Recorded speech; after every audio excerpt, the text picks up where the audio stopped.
Adab mengajarkan kita untuk menempatkan kepentingan orang lain di atas kepentingan pribadi. Adab mendorong kita untuk peduli terhadap perasaan.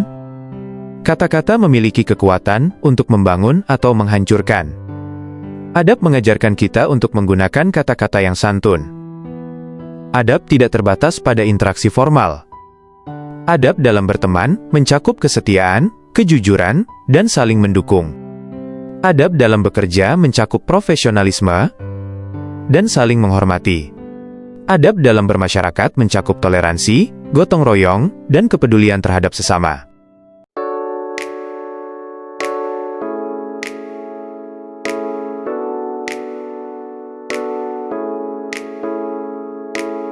Bagaimana adab, sebagai penuntun perilaku mulia, mampu mengalahkan keegoisan yang seringkali merongrong hubungan antar manusia? Kita akan membahas esensi adab, manifestasinya dalam berbagai aspek kehidupan, dan bagaimana adab dapat menjadi tameng yang kokoh melawan keegoisan. Esensi adab, lebih dari sekadar sopan santun. Adab, dalam konteks yang lebih luas, bukanlah sekadar tata krama atau sopan santun. Adab mencakup seluruh aspek perilaku manusia, mulai dari niat, perkataan, hingga tindakan.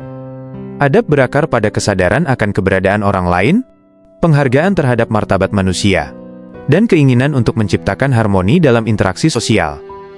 Adab mengajarkan kita untuk menempatkan kepentingan orang lain di atas kepentingan pribadi. Ini adalah inti dari melawan keegoisan. Adab mendorong kita untuk peduli terhadap perasaan, kebutuhan, dan hak orang lain. Berbicara dengan lemah lembut dan penuh hormat. Kata-kata memiliki kekuatan untuk membangun atau menghancurkan. Adab mengajarkan kita untuk menggunakan kata-kata yang santun, menghindari perkataan kasar atau menyakitkan, bertindak dengan penuh tanggung jawab dan integritas. Adab mewajibkan kita untuk bertanggung jawab atas tindakan kita dan bertindak dengan jujur dan adil. Menghargai perbedaan dan keberagaman. Adab mengajarkan kita untuk menghormati perbedaan pendapat, keyakinan, dan latar belakang. Manifestasi adab dalam berbagai aspek kehidupan. Adab tidak terbatas pada interaksi formal. Adab harus tercermin dalam setiap aspek kehidupan kita. Adab dalam keluarga. Keluarga adalah tempat pertama kali kita belajar tentang adab.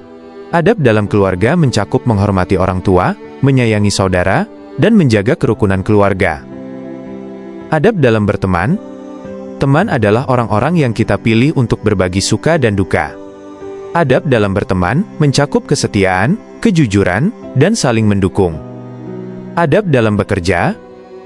Tempat kerja adalah tempat kita berinteraksi dengan banyak orang dari berbagai latar belakang.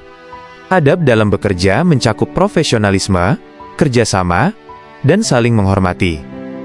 Adab dalam bermasyarakat. Sebagai anggota masyarakat, kita memiliki tanggung jawab untuk menjaga ketertiban dan kedamaian. Adab dalam bermasyarakat mencakup toleransi, gotong royong, dan kepedulian terhadap sesama. Adab dalam berinteraksi di dunia maya. Dunia maya telah menjadi bagian tak terpisahkan dari kehidupan kita. Adab dalam berinteraksi di dunia maya mencakup menghormati privasi orang lain, tidak menyebarkan berita bohong, dan menggunakan media sosial secara bijak. Adab sebagai tameng melawan keegoisan. Keegoisan adalah sifat manusia yang alami. Namun, jika tidak dikendalikan, keegoisan dapat merusak hubungan antar manusia dan menghambat kemajuan bersama. Adab hadir sebagai tameng yang kokoh untuk melawan keegoisan. Berikut adalah beberapa cara adab dapat mengalahkan keegoisan. Menumbuhkan empati. Adab mengajarkan kita untuk memahami dan merasakan apa yang dirasakan orang lain. Empati adalah kunci untuk melawan keegoisan, karena empati membuat kita peduli terhadap kebutuhan dan perasaan orang lain. Membangun kesadaran diri. Adab membantu kita untuk mengenali kelemahan dan kekurangan diri sendiri. Kesadaran diri adalah langkah pertama untuk mengatasi keegoisan, karena kesadaran diri membuat kita lebih mudah untuk mengendalikan diri. Mendorong kerjasama. Adab mengajarkan kita untuk bekerja sama dengan orang lain untuk mencapai tujuan bersama.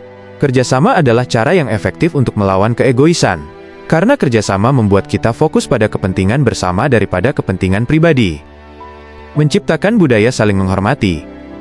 Adab membantu kita untuk menciptakan budaya saling menghormati, di mana setiap orang merasa dihargai dan dihormati. Budaya saling menghormati adalah lingkungan yang tidak kondusif bagi keegoisan untuk berkembang. Adab dalam perspektif agama dan budaya. Adab memiliki akar yang kuat dalam agama dan budaya. Hampir semua agama dan budaya mengajarkan pentingnya adab dalam kehidupan manusia. Agama dan budaya memberikan panduan dan contoh tentang bagaimana berperilaku dengan baik dan benar. Dalam Islam, adab dikenal dengan istilah akhlak. Akhlak mencakup seluruh aspek perilaku manusia, baik yang terlihat maupun yang tersembunyi. Islam mengajarkan bahwa akhlak yang baik adalah salah satu tujuan utama dari ajaran Islam. Dalam budaya Jawa, adab dikenal dengan istilah unggah-ungguh. Unggah-ungguh mencakup tata krama dan sopan santun dalam berinteraksi dengan orang lain. Budaya Jawa mengajarkan pentingnya menghormati orang yang lebih tua dan menghargai perbedaan status sosial. Kesimpulan, adab adalah harta yang tak ternilai. Adab adalah kunci untuk menciptakan hubungan antar manusia yang harmonis dan bermakna. Adab adalah tameng yang kokoh untuk melawan keegoisan yang merusak. Mari kita jadikan adab sebagai bagian dari diri kita dan warisan yang kita tinggalkan untuk generasi mendatang. Dengan adab, kita dapat membangun dunia yang lebih baik. Dunia yang penuh dengan kebaikan, kedamaian, dan cinta kasih.